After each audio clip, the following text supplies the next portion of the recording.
So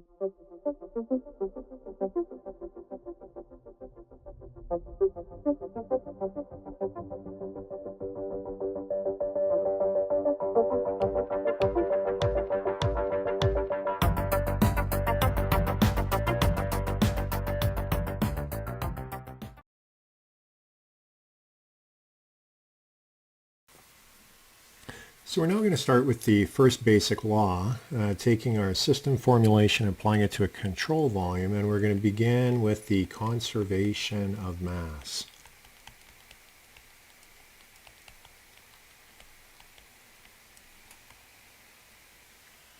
So if you recall, the extensive property we said was capital N equals big M, and our intensive property, it's then mass per unit mass, which is just 1.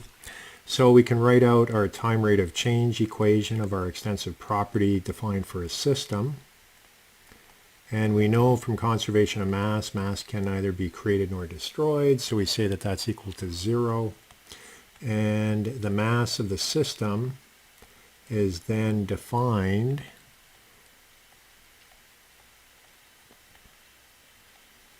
as an integral either over dm or through our volume of the system. And that's where we had rho dv. Okay, so what we're going to do, we're going to rewrite this. And this is where we combine the system formulation with the control volume formulation that we spent so long coming up with the equation for. So here on the left we have dm by dt for a system.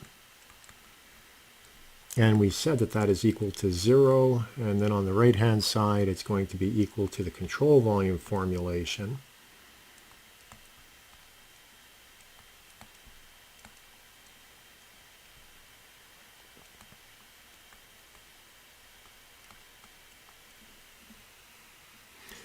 So we can rewrite this.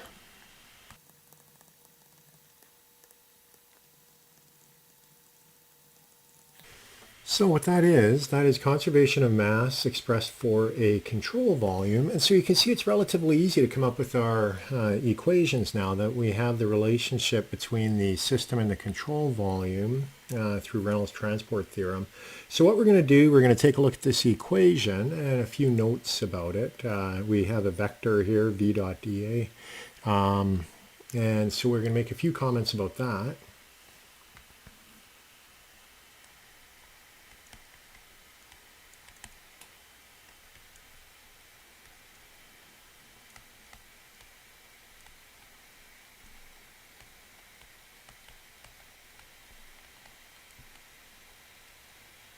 First one is that the velocity vector is measured relative to the control surface. Second, things will deal with whether mass is flowing into or out of the control surface, and so we have to be a little careful with that.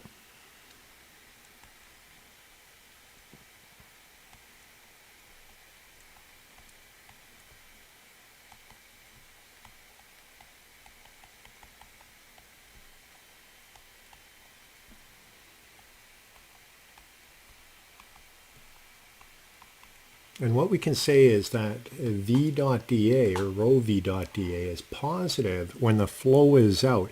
And we have the dot product here, and so it makes sense in terms of the math of the dot product. But let's say this is our surface, and we have our area vector dA being normal to the surface. And let's say we have some velocity vector v here that is not parallel. It's at a different direction. The angle between these two we specified as being alpha. And if we express what the dot product is, it's the magnitude of v multiplied by the magnitude of dA cos alpha. And this is a case where alpha is less than 90 degrees, or less than pi over 2. Another example of that is where you have flow coming in.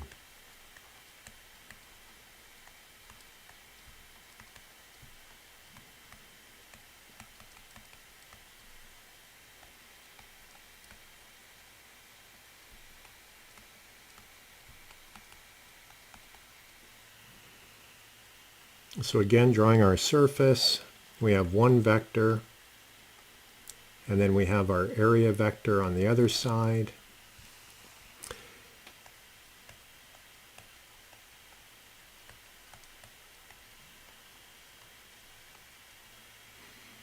That would be the expression of the dot product. And here alpha is greater than 90 degrees. And consequently, cos of alpha greater than 90 degrees between 90 and 180 is going to be a negative value. And so that negative will go in there. And that is how we are able to get a negative when flow is into the control volume. So the area for our control surface always points out, as we see here. So that's the control surface, and that's the control surface. The area is always pointing outward, but it depends which way the velocity vector is going. And with this convention, we can ensure that we don't get mixed up. So that's how you handle the dot product term. Now we're going to look at special cases of our conservation of mass equation. And we're going to take a look at the first one being one where we have constant density. So let's take a look at some special cases.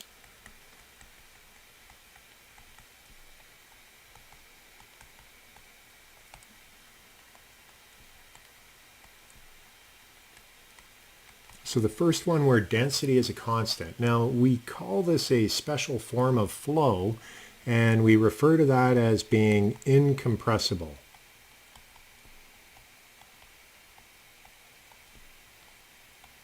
So what that implies is density does not change. Looking at the conservation of mass equation, I can pull density out of the integral.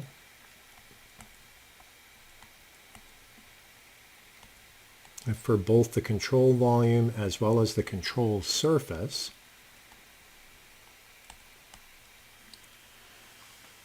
The next thing I can do, I can look at this here.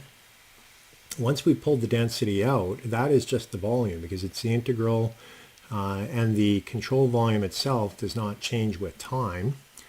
Consequently, that can be rewritten.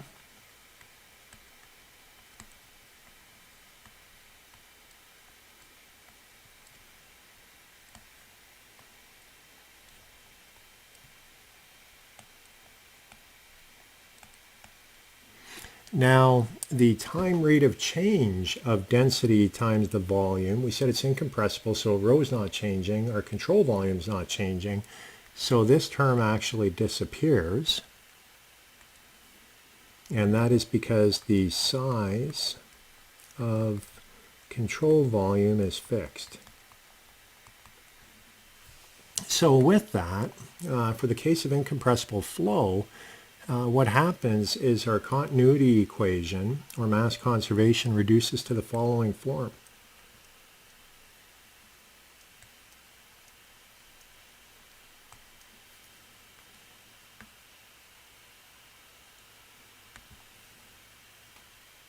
So this applies if we have incompressible flow.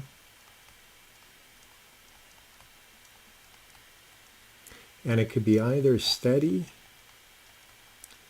or unsteady, where the velocity is changing as a function of time, or the conditions are changing. And so that is a special case of the mass conservation equation for incompressible. The next one we're going to look at is the special case of a steady flow.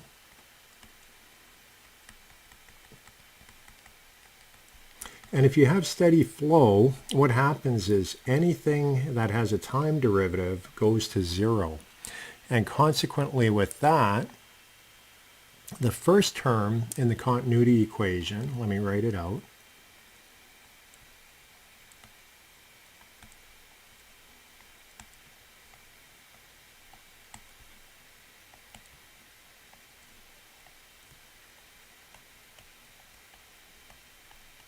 so that is our continuity equation.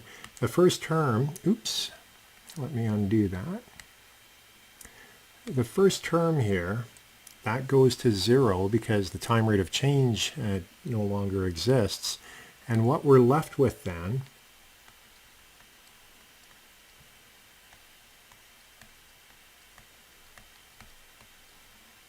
is this expression here. And this applies for compressible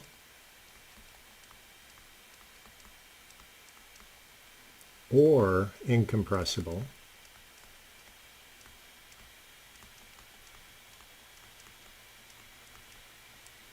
flows. The last special case that we'll look at is one where we have uniform flow over an area.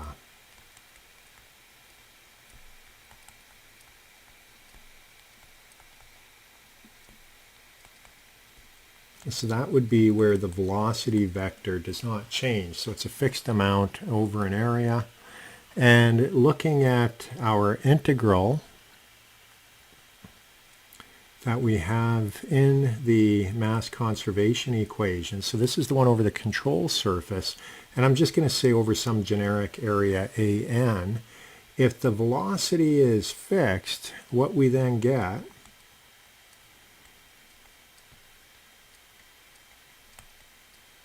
is something like that. And N then would denote it could be a number of different inlets or exits into our control volume. So we don't need to integrate the density, or sorry, not the density, the velocity across that area. Now, if you do have density variation, then you'd have to be a little careful with that. But assuming that your density is constant and the velocity is uniform over, you just can do that calculation directly. And sometimes in fluid mechanics, we'll refer to this as being plus or minus m dot. And that is the mass flow rate. And be careful, when we say m dot, that is not dm by dt, the time derivative of mass. M dot is not the same as the time derivative. What it reflects is the mass flow rate. So this would be in units of kilograms per second going across a boundary. And so that's what that is referring to.